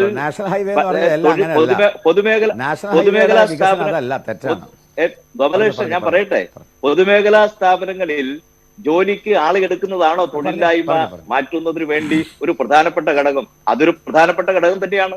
ഇന്ത്യൻ റെയിൽവേയിൽ 23 ലക്ഷം തൊഴിലാളികൾ ഉണ്ടായിരുന്നു ഗോപാലകൃഷ്ണൻ. അതിപ്പോ 10 ലക്ഷത്തിൽ താഴെയായി. നിങ്ങളിപ്പോ സ്ഥിര നിയമനം നടത്തുന്നില്ല. നിങ്ങൾ 1.5 ലക്ഷം പേരെ താൽക്കാലിക കാഷ്വൽ ലേബേഴ്സ് ആയിട്ട് നിയമിക്കാനാണ് ഇരിക്കുന്നത്. അതിന് കാരണം അത് വിൽക്കാൻ നിങ്ങൾ തൊഴിലാളികളുടെ എണ്ണം കുറയ്ക്കാൻ ഇപ്പോൾ തന്നെ എല്ലാ കമ്പനികളും നിങ്ങൾ തീരുമാനിച്ചിരിക്കുന്നു. എങ്കിൽ മാത്രമേ നല്ല ബയേഴ്സിന് നിങ്ങൾ കിട്ടൂ. അതിനുവേണ്ടി നിങ്ങൾ ചെറുപ്പക്കാരോട് നേരത്തെ പറഞ്ഞ പോലെ ടാക്സി ഓടിക്കാനും വടാപ്പാവ് ഉണ്ടാക്കാനും പറഞ്ഞ ആ പഴയ രീതി തന്നെ തുടരുന്നു എന്നാണ് ഇതിനകത്തും കാണുന്നത്. പിന്നെ സനീഷ് കാണേണ്ട ഒരു കാര്യം, കഴിഞ്ഞ പ്രാവശ്യം അല്പമെങ്കിലും പിടിച്ചു തന്നത് കാർഷിക മേഖലയാണ്. 3.4% വളർച്ച രേഖപ്പെടുത്തിയ ഏക മേഖല ഏതാണ്? വ്യവസായ മേഖലയുടെ തകർച്ച നമ്മൾ കണ്ടതാണ്. എനിക്ക് തോന്നുന്നത് ഗോപാലകൃഷ്ണനും സാമ്പത്തിക സർവേ കണ്ടിട്ടുണ്ടാവും. അതിനകത്ത് വ്യാവസായിക വളർച്ച -9.6 സർവീസ് മേഖലയിലെ -7.8 എല്ലാ മേഖലയും തകർന്ന് ഇനി കാർഷിക മേഖല മാത്രമേ ഉള്ളൂ. അത് തകർക്കുന്നതിന് വേണ്ടി 3 നിയമം ഉണ്ടാക്കിയിരിക്കുന്നു. അതിനെതിരെ വലിയ സമരം രാജ്യത്ത് നടക്കുകയാണ്. അപ്പൊ നിങ്ങൾ ഒന്നുപോലും ബാക്കി വെക്കാതെ തകർക്കുക എന്നതാണ് BJP ഗവൺമെന്റ് ഉദ്ദേശിക്കുന്നത്. അത് സമ്പൂർണ്ണമായ കോർപ്പറേറ്റ് യുഗത്തിലേക്ക് രാജ്യത്തെ കൊണ്ടുപോകും എന്ന വിമർശനമാണ് ഞങ്ങൾക്കുള്ളത്. ശരി ശരി, ഞാൻ തിരിച്ചു വരാം ശ്രീ പി കെ ബിജു. നമുക്ക് ഈ കാർഷിക മേഖല അടക്കമുള്ള കാര്യങ്ങൾ നമ്മൾ വേറെ തന്നെ ചർച്ചയായിട്ട് എടുത്തതാണല്ലോ. ശ്രീമതി ഷമാ മുഹമ്മദ്, ഞാൻ അങ്ങോട്ടേക്ക് വരികയാണ്. ശ്രീമതി ഷമാ മുഹമ്മദ്, ഒരുപക്ഷെ ഇടതുപക്ഷത്തിന് കുറെ കൂടെ ശക്തമായിട്ട് ഈ വിമർശനങ്ങളൊക്കെ ഉന്നയിക്കാൻ പറ്റും. അവർ നേരത്തെ UPA സർക്കാർ ഉണ്ടായിരുന്ന കാലത്തും ഇതേ വിമർശനങ്ങൾ ഉന്നയിച്ചതാണ്. പക്ഷേ രാജ്യം മുന്നോട്ടങ്ങ് പോയി. പക്ഷേ കോൺഗ്രസിന്, താങ്കൾക്ക് എങ്ങനെയാണ് ഗോപാലകൃഷ്ണനെ BJP സർക്കാരിനെ അങ്ങനെ എതിർക്കാനാവുക? നിങ്ങൾ ചെയ്ത കാര്യങ്ങളൊക്കെ തന്നെയല്ലേ അവർ കുറച്ചുകൂടെ കാര്യക്ഷമമായിട്ട് നടപ്പാക്കുന്നുള്ളൂ? ഒന്ന്, ഇടതുപക്ഷം നമുക്കറിയാം അവരെ പറ്റിയിട്ട്. അവരിവിടെ കടത്തിൽ മുങ്ങിയിരിക്കുന്ന സമയമാണ്. കിഫ്ബി ഉണ്ട്, പിന്നെന്താ UK stock exchange masala bond. അപ്പം അവരും മോദിയുടെ ഏട്ടനാണ് പിണറായി വിജയൻ. ഞാൻ പറയുന്നതെന്ന് പറഞ്ഞാൽ അത് നമുക്ക് അറിയുന്ന കാര്യം. ഇവിടെ ഏകാധിപതി, അദ്ദേഹം ഇങ്ങനെ വെറുതെ ഒരു കിറ്റ് കാണിച്ചിട്ടുള്ള ഒരു കളി. അപ്പൊ ഞാൻ പിന്നെ അതിലധികം പോകുന്നില്ല. ഗോപാലകൃഷ്ണൻ പറയുന്ന കാര്യങ്ങൾ, ഗോപാലകൃഷ്ണൻ എന്താ ചെയ്യുന്നെന്ന് പറഞ്ഞാൽ അവര് വന്ന് പറഞ്ഞു ഈ വരുന്ന അവർക്ക് പറഞ്ഞ എക്കണോമിക്സ് അറിയില്ല, സീറോ ആണ്. ആ സീതാരാമൻ എന്ന് പറയുന്നത് ഏറ്റവും എക്കണോമിക്സ് അറിയാത്തൊരു ലേഡിയാണ്. ഞങ്ങൾ 91 മൻമോഹൻ സിംഗിന്റെ ബഡ്ജറ്റ് കൊണ്ടുവരുമ്പം അതൊരു ശരിക്കുള്ള ബഡ്ജറ്റാന്ന് പറഞ്ഞാൽ എന്തുകൊണ്ട് അത് ചേഞ്ച് നടത്തി? ബിക്കോസ് മൻമോഹൻ സിംഗിന്റെ സർക്കാർ ആയിരുന്നില്ല അതിന്റെ മുമ്പേ. ഇവര് 6 കൊല്ലം ആ നോട്ട് പിൻവലിക്കലാന്ന് ഞങ്ങളെ ഈ എക്കോണമി തകർത്തിയത്. അത് എല്ലാവർക്കും അറിയുന്ന കാര്യം. അതിന്റെ ശേഷം അത് പൊന്തിയിട്ടില്ല. അതുകൊണ്ടാണ് 8 ക്വാർട്ടേഴ്സ് വരെ കഴിഞ്ഞ ജാനുവരി വരെ 3.2 നമ്മളെ GDP ആയത്. ഞാൻ ചോദിക്കുന്നു ഗോപാലകൃഷ്ണനോട് 2-3 ചോദ്യങ്ങൾ. നിങ്ങൾ എന്തുകൊണ്ട് MSMEസിന് ഒന്നും കൊടുത്തില്ല? കുറെ MSMEs ഇന്നിപ്പം പൂട്ടിക്കടക്കുക. അവരാണ് തൊഴിൽ കൊടുക്കുന്നത്. അത് നിങ്ങൾ മനസ്സിലാക്കണം. ആ MSMEസിന് എന്താ നിങ്ങൾ കൊടുത്തത്? എന്തെങ്കിലും ക്യാഷ് പൈസ കൊടുത്തോ? ക്രെഡിറ്റിൽ ഒന്നുമില്ല. MSMEസിനില്ല. ഹോസ്പിറ്റാലിറ്റി സെക്ടർ എന്ന് പറയുന്നത്, ഈ ഹോസ്പിറ്റാലിറ്റി സെക്ടറിൽ ഒന്ന് ഏവിയേഷൻ, മറ്റേത് ഹോട്ടൽസ്, പിന്നെ ടാക്സി ഡ്രൈവേഴ്സ്. ടാക്സി ഡ്രൈവേഴ്സ് ആണ് സാധാരണക്കാർ അവിടെ. നിങ്ങൾ ഡൽഹിയിലോ എവിടെയും പോയി അവരോട് സംസാരിച്ചോ? 6 കാറുള്ള ആൾക്കാർക്ക് ഇപ്പൊ ഒന്നുള്ളൂ. അവര് പറയാ ഈ കോവിഡിന്റെ സമയത്ത് നമുക്ക് ഒന്നും കിട്ടിയിട്ടില്ല ഈ സർക്കാരിന്റെ അടുത്ത്. പക്ഷെ മറ്റേ രാജ്യത്തെല്ലാം ഇവര് പറഞ്ഞു 20 ലക്ഷം കോടിയുള്ള ഒരു പാക്കേജ് തന്നിട്ടുണ്ടായിരുന്നു. അതില് ഈ ഹോസ്പിറ്റാലിറ്റി സെക്ടർ 7% നമ്മളെ GDP. അവർക്ക് ഒന്നും കിട്ടിയിട്ടില്ല. എന്നിട്ട് നിങ്ങൾ എങ്ങനെ അവരെ പുറത്തു? ഞാൻ പറയുന്ന സാധാരണക്കാർക്ക് ഈ സർക്കാർ ഈ ബഡ്ജറ്റിൽ ഒന്നും ചെയ്തിട്ടില്ല. വേറെ എനിക്ക് ഗോപാലകൃഷ്ണനോട് ചോദിക്കേണ്ടത്, നിങ്ങൾ എന്തുകൊണ്ട് ഈ പെട്രോളിന്റെ മേലെ സെസ് ഇട്ടു? പെട്രോളും ഡീസലിന്റെ മേലെ 4 റുപ്യ ഒരു ലിറ്ററിന് സെസ്. അത് സംസ്ഥാനത്തിന് കിട്ടൂല. അതറിയോ? അത് വെറും കേന്ദ്ര സർക്കാരിന്. നിങ്ങൾക്ക് സംസ്ഥാന സർക്കാരെ ടൈറ്റ് ആക്കി നിങ്ങൾക്ക് ഒരു ഭരണം, ഏകാധിപതിന്റെ ഭരണം ചെയ്യണം. എന്തുകൊണ്ട്? അതിനെല്ലാം മറുപടി നിങ്ങൾ പറയണം. അവിടെ ശ്രീ ഷമാ മുഹമ്മദ്, ഇവിടെ ഇന്ധന വില കൂടുകയൊന്നുമില്ലല്ലോ. എക്സൈസ് തീരുവയൊക്കെ ഒഴിവാക്കി കൊടുത്തിട്ടില്ലേ? അങ്ങനെ വില കൂടില്ലല്ലോ. പക്ഷെ ഇതിന്റെ എന്താ വ്യത്യാസം? ഇതിന്റെ എന്താ വ്യത്യാസം? അതേത് വേറെ കൊള്ളക്കളാന്ന ഇത് പറയുന്നത്, കള്ളക്കളിന്നാ. വേറെ പേരിട്ടിട്ട് അതേ കാര്യമല്ലേ ചെയ്യുന്നത്? ആരെയാ വിഡ്ഢിയാക്കാൻ പോകുന്നത് നിങ്ങൾ? പിന്നെ പ്രോവിഡന്റ് ഫണ്ടില് നിങ്ങൾക്ക് ഇൻട്രസ്റ്റ് 2 ലക്ഷത്തിന്റെ കൂടുതലാവുമ്പോ അത് ടാക്സ് ചെയ്യും. മിഡിൽ ക്ലാസ്സിന് 35% ടാക്സ്, കോർപ്പറേറ്റ് 25. എന്ത് ലോജിക്കാ ഇവിടെ? അതാണ് ഞാൻ ചോദിക്കുന്നത്. സാധാരണക്കാർക്ക് എന്താ ഈ സർക്കാർ ചെയ്ത്? എനിക്ക് ആ മറുപടി ഗോപാലകൃഷ്ണൻ എടുത്ത് പറയും.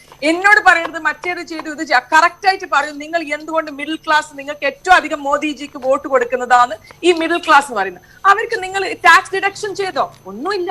അതേ സ്ലാബ് ഉള്ളത് ഇപ്രാവശ്യം. അവിടെ നമുക്കിത് അവസാന ഭാഗത്തേക്ക് പോകണം. ശ്രീ ഗോപാലകൃഷ്ണൻ, നമുക്ക് ഈ ചർച്ച അവസാനിപ്പിക്കുമ്പോൾ ഇവിടെ ഈ ഏതെങ്കിലും വിധത്തിൽ ഈ നേരത്തെ പല ആളുകളും ചൂണ്ടിക്കാണിച്ചൊരു കാര്യം, ഈ കോവിഡ് കാലത്ത് എല്ലാവരും, അതായത് സാധാരണക്കാർ, ഒരു മിഡിൽ ക്ലാസ് തൊട്ട് ഇങ്ങോട്ട് സാധാരണക്കാർ മുഴുവൻ വലിയ പ്രശ്നത്തിലേക്ക് പോയപ്പോൾ നമ്മുടെ നാട്ടിലെ വളരെ സൂപ്പർ റിച്ച് ആയിട്ടുള്ള പല ആളുകൾക്കും നല്ല നേട്ടമുണ്ടായി. അതൊരു വസ്തുതയാണ്, യാഥാർത്ഥ്യമാണ്. ആ നേട്ടമുണ്ടായ വലിയ കോർപ്പറേറ്റുകൾ ആ അവകാശവാദം മുന്നോട്ട് വെക്കുകയും ചെയ്യുന്നതാണ്. അവരിൽ നിന്ന് ഇതൊരു മോശം കാലമാണല്ലോ, നിങ്ങൾ ഇന്നൊരു സെസ്സോ ടാക്സോ ഏർപ്പെടുത്തിയതിനു ശേഷം അത് സാധാരണക്കാരിലേക്ക് ഗുണകരമായിട്ടുള്ള കാര്യങ്ങൾക്ക് വിനിയോഗിക്കാം എന്നൊരു നിലപാട് സ്വീകരിക്കാമായിരുന്നില്ലേ സർക്കാരിന് എന്നൊരു ചോദ്യമുണ്ട്. എന്തുകൊണ്ടായിരിക്കണം അത്തരം കാര്യങ്ങൾ വരുമാന ശേഖരണത്തിന് ആലോചിക്കാതിരുന്നത്?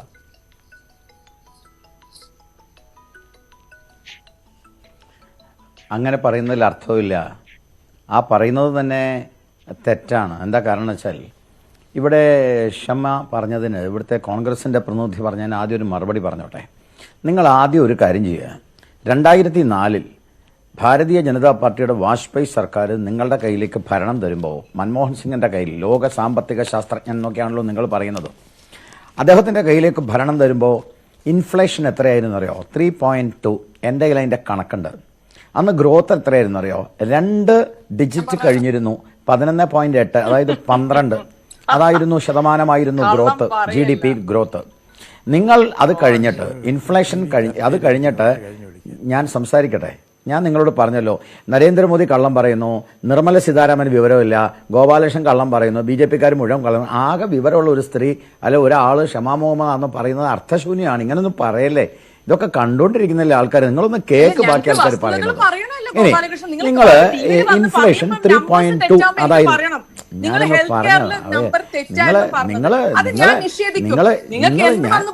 ഒന്ന് സംസാരിക്കാൻ സനീഷ് ഒന്നും മിണ്ടായിരിക്കാൻ ഇവരുടെ സ്വഭാവം മനസ്സിലാവുണ്ട്. താങ്കൾക്ക് ഇഷ്ടമില്ലാത്ത അല്ലെങ്കിൽ തെറ്റായ കാര്യങ്ങൾ അദ്ദേഹം കണക്ക് പറയുമ്പോൾ താങ്കൾക്ക് രോഷം വരും. പക്ഷേ ക്ഷമ അദ്ദേഹം പറയാൻ അവകാശമുണ്ട്. അത് ആ സമയം കൊടുക്കണം.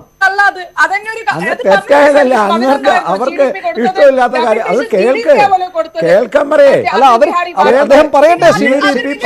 അദ്ദേഹം പറയട്ടെ. അദ്ദേഹം പറയട്ടെ. അവരുടെ സർക്കാരിന് ബജറ്റ് അവതരിപ്പിച്ച് നിൽക്കുന്ന ഒരു ദിവസമല്ലേ, അദ്ദേഹത്തിന് സമയം കൊടുക്കും. വസ്തുതകൾ മാത്രമേ പറയുള്ളൂ, ഞാൻ അധികം പറയൂല. ആയിക്കോട്ടെ. പക്ഷെ അദ്ദേഹത്തിന് പറയാനുള്ള കാര്യം അദ്ദേഹമാണ് സെലക്ട് ചെയ്യുന്നത്. അതിനുള്ള സമയം അദ്ദേഹത്തിന് കൊടുക്കണം. കോൺഗ്രസിന് എന്റെ അമ്മയെ അദ്ദേഹം പറയട്ടെ. ശ്രീമതി ഷമ, നമുക്കിത് അവസാനിപ്പിക്കാനുള്ള സമയമായി. തുടരൂ ശ്രീ ഗോപാലകൃഷ്ണൻ. അമ്മ ഒരു കാര്യം അമ്മ അച്ഛനൊക്കെ പിന്നെ വിളിച്ചാൽ മതി. എത്രയായിരുന്നു ഇൻഫ്ലേഷൻ? ഞാൻ ഒറ്റ പോയിന്റ് ഞാൻ തീർത്തോട്ടെ ബിജു, നേരത്തെ നിങ്ങൾ എന്നെ അനുവദിച്ചില്ല. ഇൻഫ്ലേഷൻ 3.2. നിങ്ങൾ 2014 BJPയുടെ കയ്യിലേക്ക് ഈ ഭരണം തരുന്ന സമയത്ത് ഇൻഫ്ലേഷൻ എത്രയാണെന്നുള്ളത് എഴുതി നോക്കാൻ ഞാൻ നോക്കാൻ തയ്യാറാവുന്നില്ല. ശരി, ഇൻഡസ്ട്രിയൽ ഗ്രോത്ത് -2. ഇന്ത്യയുടെ സകല GDPയും തകർന്ന് ഇൻഫ്ലേഷൻ അതിൽ നിന്ന് മിണ്ടാണിക്കാൻ പറയാൻ കുറെ നേരമായി സംസാരിച്ചുകൊണ്ടിരിക്കണേ. ഒരു സാമാന്യ മര്യാദ കാണിക്കണ്ടേ? സംസാരിച്ചുകൊണ്ടിരിക്കുന്നത് ഞങ്ങൾ പറയാൻ നിൽക്കുന്ന ഞങ്ങൾ പറയട്ടെ, നിങ്ങൾ പറയുമ്പോൾ നമ്മൾ മിണ്ടായിരുന്നല്ലേ, പിന്നെ എന്തോന്ന്? അപ്പൊ എംപ്ലോയ്മെന്റ് ജനറേഷനും അതുപോലെ തന്നെ ഹെൽത്ത് സിസ്റ്റവും അതിനേക്കാളൊക്കെ ഏറ്റവും പ്രധാനപ്പെട്ടതാണ് reconstruction of infrastructure in agriculture മേഖലയിലെ ഇൻഫ്രാസ്ട്രക്ചർ ഡെവലപ്മെന്റ്. ഇന്ന് ടോപ്പ് എന്ന് പറയുന്ന, അതായത് ടൊമാറ്റോ വെച്ചുകൊണ്ട് ഒനിയൻ ആൻഡ് പൊട്ടറ്റോ, അതാണ് ടോപ്പ്. ഈ ടോപ്പ് എന്ന് പറയുന്ന ടൊമാറ്റോവും ഒനിയനും പൊട്ടറ്റോ, അതാണ് നമ്മളെ രാജ്യത്തെ കർഷകരുടെ ഏറ്റവും നശിച്ചു പോകുന്നത്, പെരീഷബിൾ ആയിട്ടുള്ളത്. ആ പെരീഷബിൾ വെജിറ്റബിളിന് ഇന്ത്യ മുഴുവനും, ഞാൻ എനിക്ക് പറയാൻ നേരം കിട്ടുന്നില്ല, അഗ്രികൾച്ചർ മേഖലയിൽ അതിശക്തമായ സാന്നിധ്യവും അതിശക്തമായ ഇടപെടലുകളും 23 ധാന്യങ്ങൾക്ക് താങ്ങുവിലയും വളരെ കൃത്യമായി പ്രഖ്യാപിച്ചു.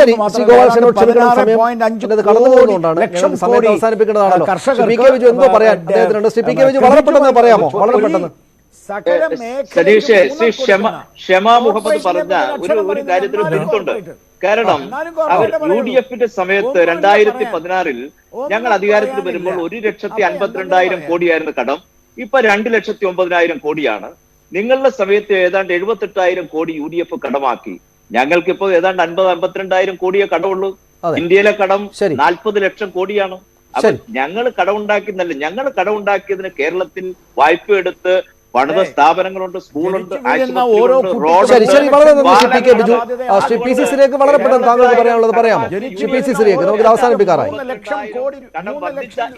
എനിക്ക് പറയാനുള്ളത് ഇത്രയേ ഉള്ളൂ. ഇപ്പം ഈ കോവിഡിന്റെ സമയത്ത് പോലും സാമാന്യം നല്ല വളർച്ച കാഴ്ചവെച്ചത് കാർഷിക മേഖലയായിരുന്നു. ആ കാർഷിക മേഖല തകർക്കാൻ വേണ്ടിയുള്ള ശ്രമങ്ങളാണ് ഇപ്പോൾ സർക്കാർ നടത്തുന്നത്. കാരണം ഈ സമരം കഴിഞ്ഞ 2 മാസത്തിൽ കൂടുതലായി അവരെ അതിശൈത്യം സഹിച്ച്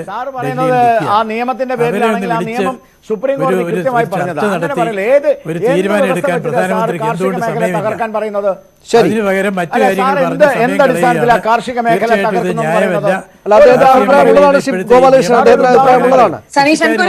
വരാൻ പോകുന്നത്. ശരി, നമുക്ക് അവസാനിപ്പിക്കാം. അദ്ദേഹത്തിന് അഭിപ്രായമുള്ളതാണ് PCC-യിലേക്ക്. അദ്ദേഹം നേരത്തെ ഈ ബജറ്റിനെ പൂർണ്ണമായിട്ട് തള്ളുകയല്ല ഉണ്ടായത്, ഡിസ്ഇൻവെസ്റ്റ്മെന്റ് എതിർക്കുകയല്ല അദ്ദേഹം ചെയ്തത്. പക്ഷേ കാർഷിക മേഖലയിലെ നിയമത്തെക്കുറിച്ച് അദ്ദേഹത്തിന് ഇതിലെ അഭിപ്രായമുണ്ട്. അതാണ് അദ്ദേഹം പ്രകടിപ്പിച്ചത്. ശ്രീ ഗോപാലകൃഷ്ണൻ, വളരെ പെട്ടെന്ന് ശ്രീമതി ക്ഷമ, സമയം കഴിഞ്ഞു. സനീഷ്, എനിക്ക് പറയണം. സനീഷ്, അദ്ദേഹം പറഞ്ഞു 2004 വാജ്പേയി നമുക്ക് 11% GDP. ഞാൻ ആദ്യമായിട്ട് കേൾക്കുന്നത്. അതിന് മുമ്പ് ഞങ്ങൾ ആക്കിയതാണ് 10%.